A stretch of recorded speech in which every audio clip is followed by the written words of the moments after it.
All right, my friends, let's talk about Anora. So I've been so pumped to see this movie. This movie is directed by Sean Baker, and Anora's been on my list for a while. I have been wanting to see it because I haven't heard anything bad on it. I've just heard only good reviews, and I wanted to see so for myself how good is this movie. And with all the Oscars and everything that it got, Anora to me, this is a great story of a movie. I mean, the character development.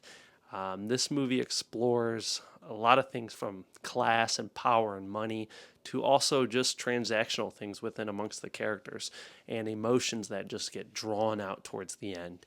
And Honora, played by Mikey Madison, who did this was an incredible job. The whole movie, every character in this movie brought it to their role. And with Honora a little bit on it, Honora is an erotic dancer who one day Vanya, this guy who's coming from Russia to the United States for a vacation, he asks for a dancer that can speak Russian, so she can speak Russian. So they interact, and they go on to have this relationship outside of her work. And there's a lot of dirty things that happen in this movie too. But he is paying her very wealthy. Like, he's giving her a lot of money, and the reason why he has so much money is because his dad is in Russia. He's a high businessman, and he makes a ton of money. So Vanya is pretty much rich, and the movie goes on, and he proposes this idea that they get married, and Vanya and Honora, you can see a big change in Honora's reaction. She's going through this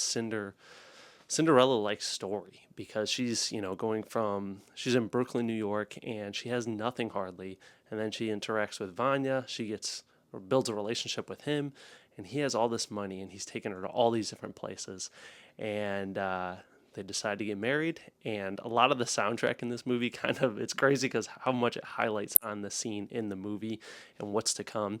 But word gets back in Russia that Vanya is married with Honora, and you get to see the craziness that happens from there. I'm not going to give too much away because I don't want to spoil the movie. You should go see it. But yeah, guys, like I said, there's character development. Like, there were some characters that I saw and I was like, oh, I thought you think, wow, I like that character. And then towards the end of the movie, you do not like that character. And there's so much really passion that's brought by each character, like I said, into this movie. Honora's 2.5 hours, and it's a movie that will pretty much captivate you throughout the whole movie. And, I gotta say, it does live up to the hype. I would give Honora an A grade.